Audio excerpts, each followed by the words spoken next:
जय माता दी दोस्तों, स्वागत है आप सभी का एक बार फिर से। माँ भगवती की कृपा आप और आपके पूरे परिवार पर सदा सर्वदा बनी रहे। दोस्तों, अगर आप अपनी लाइफ में नया कुछ सीखना चाहते हैं तो चैनल को सब्सक्राइब जरूर करिएगा। दोस्तों, सावन के महीने का शिव भक्तों को साल भर इंतजार रहता है। इसमें भगवान शिव की पूजा अर्चना विशेष पुण्यकारी मानी जाती है। इस साल सावन महीना मणिकांचन योग से शुरू हो रहा है, जो बेहद शुभ माना गया है। दोस्तों, आज के वीडियो में मैं आपको कुछ ऐसे उपायों के बारे में बताने जा रही हूँ जो बहुत ही दुर्लभ है। दुर्लभ इसलिए है कि ऐसा संयोग जल्दी नहीं आता है, जो बुधवार 12 जुलाई को बन रहा है। दोस्तों, इसके साथ ही बेलपत्र से जुड़ी कुछ बेहद खास जानकारी आपको देने वाली हूँ। यदि आप माँ भगवती के भक्त हैं, भोलेनाथ के भक्त हैं, तो निश्चय ही ये जानकारी और ये उपाय आपको लाभप्रद साबित होंगे। लेकिन दोस्तों, उससे पहले आपसे रिक्वेस्ट करती हूँ कि वीडियो को लाइक करिएगा, दोस्तों को शेयर कर दीजिएगा, और अगर आपने अभी तक चैनल को सब्सक्राइब नहीं किया है तो चैनल को सब्सक्राइब करके बेल आइकन जरूर दबाइएगा।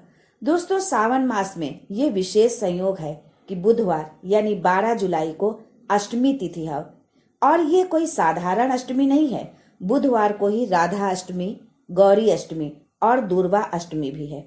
बुधवार के दिन दुर्वा अष्टमी हो तो ये बेहद दुर्लभ संयोग है। चलिए आगे जानते हैं दुर्वा का महत्व।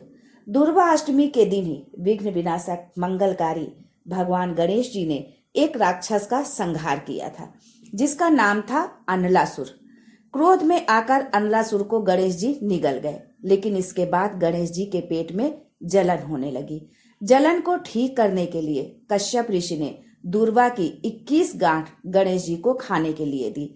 इससे खुश होकर गणेश जी ने कहा कि जो कोई उन्हें आज के बाद दुर्वा चढ़ाएगा उसकी सारी मनोकामनाएं पूरी होंगी। दोस्तों, शिव पुराण में वर्णित है, गणेश पुराण के 3 अध्याय में वर्णन है कि अगर बुधवार के दिन अष्टमी पड़ जाए तो कोई ऐसी बीमारी नहीं है जिसका इलाज ना हो, फिर चाहे वो कैंसर, किडनी जैसी भयंकर बीमारी क्यों ना हो। इसके लिए आपको बस एक छोटा सा उपाय करना है। साबुत हरी मूंग से 1 कटोरी भर लो। मूंग तो आप सभी जानते ही होंगे, जिसकी दाल खिचड़ी बीमार व्यक्ति को देने की सलाह अक्सर डॉक्टर देते हैं।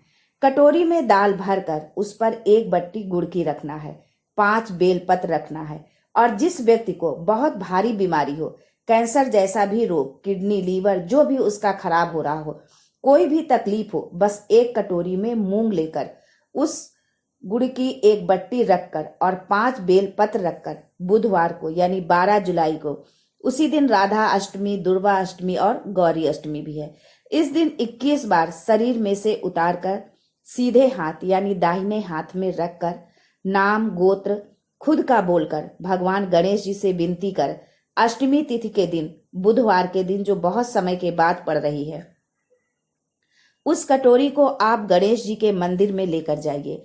मंदिर में यदि पंडित जी बैठे हों तो उन्हें हाथ में मत देना। दरवाजे पर यानी चौखट पर गणेश जी के दाहिने हाथ की ओर, यानी आपका जो उल्टा हाथ होगा और गणेश जी का सीधा हाथ होगा, गणेश जी के दाहिने हाथ की ओर जमीन पर रख देना है। कैसी भी बीमारी होगी आप करके देखना, 11 या 12 तक आपको अंतर मालूम पड़ जाएगा, क्योंकि ये अष्टमी कोई साधारण अष्टमी नहीं है। आगे जानते हैं दूसरा उपाय। अगर आप किसी प्रतियोगी परीक्षा में बैठ रहे हैं पर सफलता नहीं मिल रही है, सरकारी नौकरी नहीं लग रही है, पास नहीं हो रहे हैं, बहुत जगह इंटरव्यू दे दिया पर सफल नहीं हो रहे हैं, तो उसके लिए आप 21-21 दुर्वा के 108 बंडल बनाइए, फिर उसकी माला बनाइए, फिर देवी के मंदिर में, माता जगदम्बा के मंदिर में, अर्थात जहां भगवान शंकर, पार्वती, गणेश पूर्ण परिवार विराजमान हो, ऐसे मंदिर में जाकर ये माला गणेश जी को अपना नाम बोलकर और जिस परीक्षा में बैठना है उसका पूरा वर्णन कर गणेश जी को अर्पण कर दे, और वहीं से एक पुष्प लेकर अपने कमरे में जहां पढ़ते हो कांच की प्लेट में रख दें, और दूसरे दिन एग्जाम के लिए चले जाइए। आपको उसका फल अवश्य मिलेगा, आप उस परीक्षा में अवश्य उत्तीर्ण होंगे। दुर्वा सुख की अनुभूति कराती है, शिव पुराण में वर्णित है। दोस्तों, आपसे निवेदन कर रही हूँ कि इस बुधवार को राधा अष्टमी, गौरी अष्टमी और दुर्वा अष्टमी पड़ रही है। जिसके घर में शांति ही न रहती हो, सुख ही ना हो, क्लेश 24 घंटे बना रहता हो, घर में ना कोई बात ना कोई प्रसंग, फिर भी घर में सबका मुंह फूला हुआ हो, सबका चेहरा उतरा हुआ हो, अर्थात जिसके घर में सुख और शांति दोनों चीजें ना हो, वो ये उपाय अवश्य कर ले। इसके लिए आपको क्या करना है, एक लाल वस्त्र लेना है, उसमें लाल फूल रखकर थोड़ा सा हरा धना, पाउडर नहीं लेना है, साबुत धना हो, 5 गोल सुपारी पूजन वाली जो होती है वो सुपारी लेना है, 5 बेलपत्र इस लाल वस्त्र में रखकर घर के मध्य भाग में यानी पूरे घर का नाभिकोण स्थल पर पाटा रखकर उस पर रख दें। कूटू के चावल से पूजन कर उस पे 3 बार पानी उतारकर भगवान गणेश जी के मंदिर में बिना बोले जो रख कर आ जाता है, उसके घर में कभी कलह क्लेश नहीं होता, सुख और शांति का घर में निवास हो जाता है, माँ लक्ष्मी की कृपा बरसती है उस पर। वर्तमान समय में अधिकतर हर व्यक्ति बीपी शुगर से ग्रसित है। ऐसे भाइयों बहनों से मेरा निवेदन है कि गणेश जी का जो टूटा हुआ दांत है, उस टूटे हुए दांत के भाग की ओर 5 सफेद दूर्वा समर्पित करें। बुधवार दूर्वा अष्टमी के दिन दोपहर 12 बजे ठीक 5 मिनट बाद दूर्वा उठा ले। उस दूर्वा को एक एक सुबह खाली पेट खा ले।